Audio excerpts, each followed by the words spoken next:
가장 복잡하고 가장 정교하고 가장 신비한 조직체는 사람의 몸이라고 할 수 있습니다.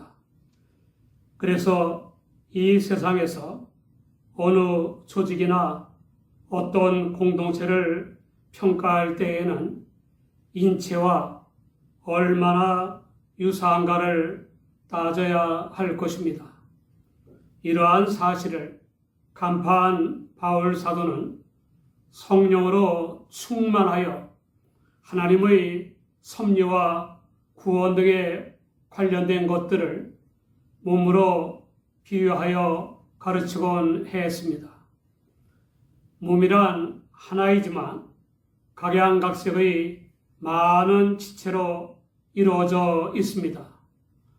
각양각색의 많은 지체들은 한 몸을 구성하고 조화를 이루며 상부상조함으로써 한 생명을 유지해 나아가고 있습니다.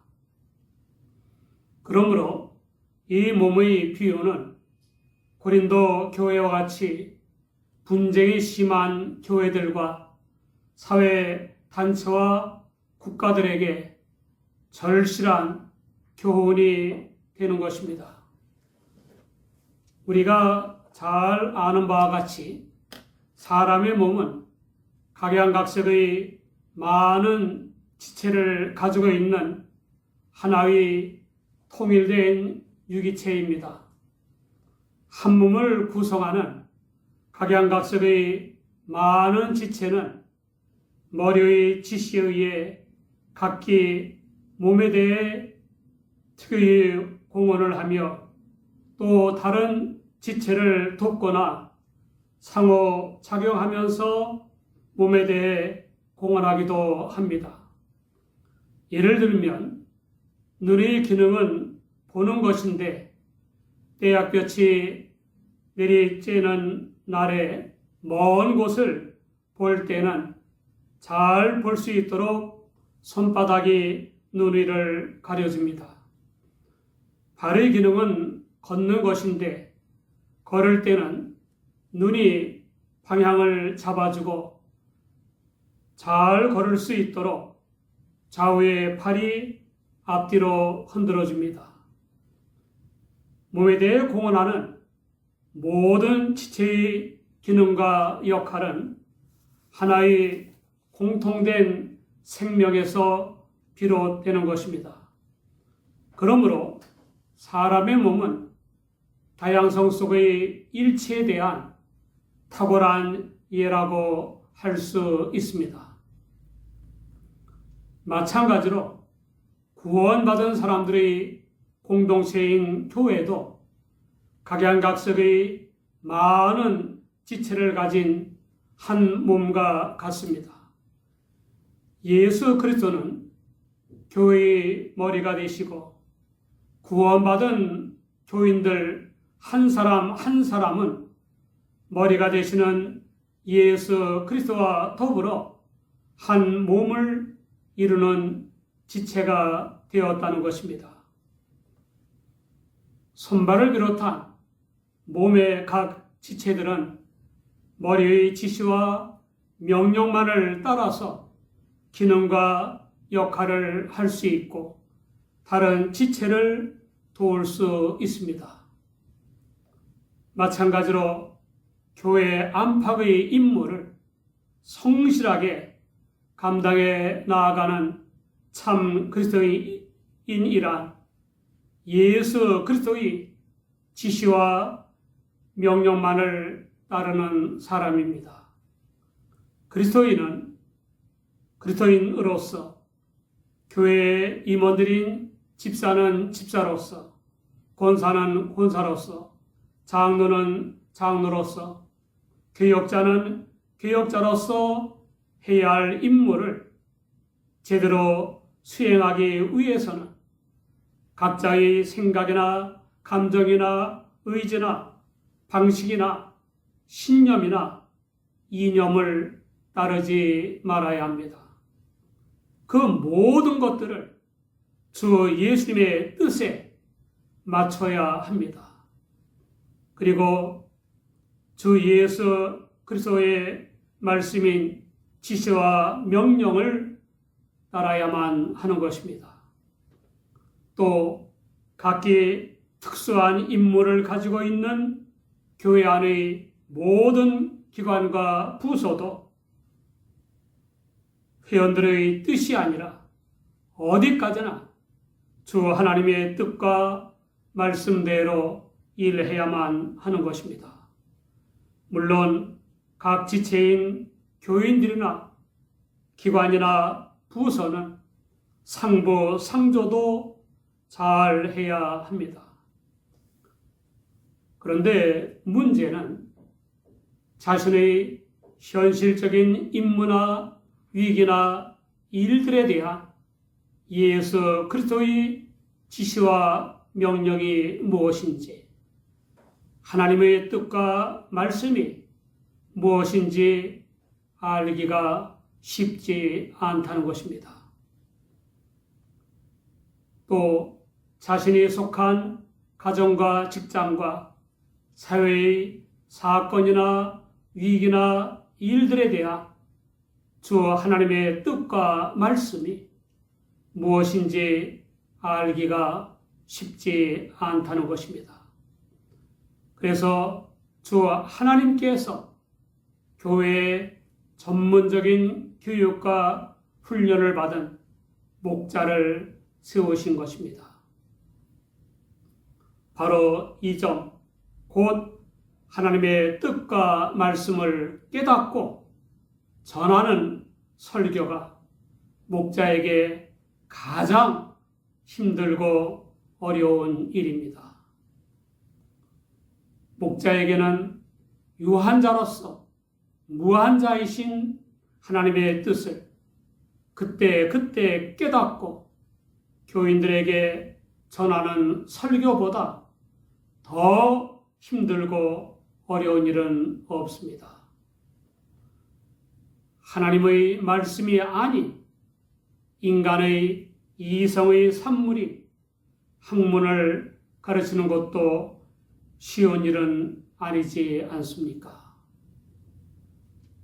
어느 노 교수님이 10년이 넘어 누렇게 바랜 강의 노트를 들고 강의실에 들어온 것을 보고 한 직구전 학생이 교수님, 왜 그토록 누렇게 바랜 노트를 들고 다니시죠? 라고 질문했습니다. 그러자 이 노련한 노 교수님은 얼굴 하나 붉히지 않고 진리란 영원 불변한 것이야 하더랍니다. 우리는 그리스도의 몸인 교회의 어떤 지체에 해당하든지 모든 교인들의 기본적인 임무가 무엇인지 알아야 합니다. 그것은 바로 목자가 주 하나님의 말씀을 올바로 깨닫고 올바로 전할 수 있도록 기도하고 배려하고 온 영을 기울여 설교 말씀을 듣는 일입니다. 참 교회란 목자가 주 하나님의 말씀을 올바로 깨달아 전하고 교인들은 그 말씀을 온 영을 기울여 듣고 순종하며 자신의 역할과 믿음의 권속들의 일을 돕는 교회입니다. 10인 10색이란 말처럼 사람마다 성격이나 기질, 느낌이나 생각, 판단이나 행동, 양식 등이 다 다르기 때문에 주 예수님과 한 몸을 이루는 교인들이 각자의 생각이나 감정이나 의지나 고집이나 이념 등을 고집하면 교회가 부흥하고 성장하기는커녕 바로 설 수도 없는 것입니다. 그러므로 우리가 주 예수님과 한 몸을 이루는 지체가 된 근거와 이유를 알지 않으면 안 됩니다. 우리가 영광스럽게도 주 예수님께 속하게 된 것은 성령의 세례로 인한 성령의 내주입니다. 유대인이나 헬라인이나 종이나 자유자나 다 상관없습니다.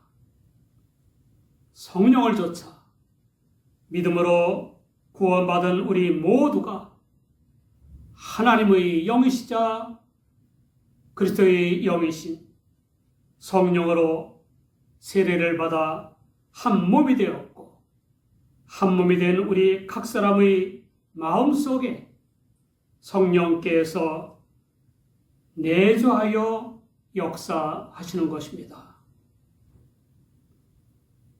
주 예수님이 머리이시고 구원받은 우리 각 사람이 몸의 지체인 교회는 전혀 차별이 없는 만민 공동체입니다.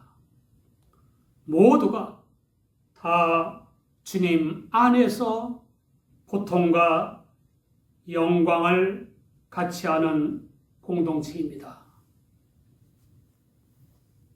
우리가 주 예수님의 십자가의 보혈로 죄와 죽음과 영원한 멸망의 길에서 구원받은 은혜를 생각한다면 마땅히 주 예수님의 몸의 지체로서의 기능과 역할을 다해야 하지 않습니까? 먼저 우리는 직분과 임무의 비중을 따지기에 앞서서 다른 교인들을 주 예수님의 몸을 구성하는 권속으로 알아 소중히 여겨야 합니다. 발이 손들어 나는 손이 아니니 몸에 붙지 않았다라고 할지라도 그 말 때문에 몸에 안 붙은 것이 아닌 것처럼 누가 뭐라고 하든지 모든 교인은 다 주님의 몸에 속한 지체입니다. 또 눈과 귀, 코와 입 어느 것 하나 귀하지 않은 것이 없고 각 지체의 기능과 역할 어느 것 하나 요긴하지 않은 것이 없습니다. 마찬가지로 어떤 교인이든지 귀하지 않은 교인이 없고 각 교인의 기능이나 역할 어느 것 하나 요긴하지 않은 것이 없습니다. 우리는 우리를 구원하여 머리이신 주 예수님의 몸의 지체로 삼아주신 주 예수님을 위해서 주 예수님이 맡겨주신 교회의 일들을 충실하게 감당해야 합니다. 교회의 부흥과 안정된 성장은 누가 해주는 것이 아니라 교회의 일원인 우리 각자가 내주하신 성령의 역사를 쫓아 열심을 다할 때에 이루어지는 것입니다. 누가 해주기를 바라거나 방관하는 손님의 자세가 아니라 주인 의식을 가지고 우리 한 사람 한 사람이 주님의 뜻을 쫓아 뜨겁게 기도하고 뜨겁게 찬송하며 뜨겁게 사랑하고 열정적으로 일하며 전도하는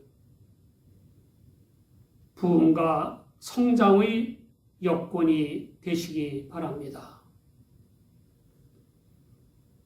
사람들이 입에 오르내리는 유머입니다. 성당에 신부님이 새로 부임했습니다. 사제관의 가정부가 찾아와서 신부님에게 사제관의 지붕을 수리해야 해요. 또 신부님의 수도의 수압을 높여야 하고 아궁이도 고쳐야 해요. 라고 말했습니다. 그러자 신부님이 말했습니다. 저는 오늘 여기 처음 왔습니다. 하지만 부인은 5년간이나 일해 오지 않았습니까? 그러니 그런 식으로 말하지 말고 우리 지붕, 우리 수도 하는 식으로 말하는 게 어떻겠습니까? 며칠 후에 신부님이 신도들과 점심식사를 하는데 가정부가 헐레벌떡 달려왔습니다. 신부님 큰일 났어요. 우리 방에 쥐가 한 마리 들어왔는데 그게 우리 침대 밑으로 들어갔어요. 이와 같이 목자를 곤란하게 만드는 주인의식은 문제입니다. 아무튼 모든 공동체, 특히 주님의 몸인 교회에는 주인의식이 매우 중요합니다. 두뇌의 실핏줄등과 같이 겉보기에는 보잘것없거나 약한 지체가 도리어 생명 유지에 요긴한 것처럼 보잘것없고 연약한 교인들이 요긴한 역할을 할 때가 적지 않습니다. 실상 교회의 부흥과 성장에 요긴하지 않은 교인이란 없습니다. 우리 모두 교회 부흥의 역군이 되어야 합니다. 우리 모두가 알게 모르게 죄와 죽음과 영원한 멸망의 종노릇을 하면서 마귀에게 영원한 멸망의 길로 끌려갈 때 우리 주 예수님은 우리를 버리시는 대신에 우리를 비롯한 세상 죄를 지시고 십자가에 못 박혀 대속 제물이 되신 후에 부활하심으로써 믿는 우리를 구원해 주었습니다. 그뿐만 아니라 하나님의 영이시자 그리스도의 영이신 성령의 세례를 받은 우리와 더불어 한 몸을 이루시고 우리의 머리가 되어 주셨습니다. 우리 모두 주 예수님께 속한 사람으로서 교회의 주인 의식을 가지고 하나님의 말씀을 따라 각자의 기능과 역할을 다하는 교회의 부흥과 성장의 역군이 되기를 간절히 기원합니다.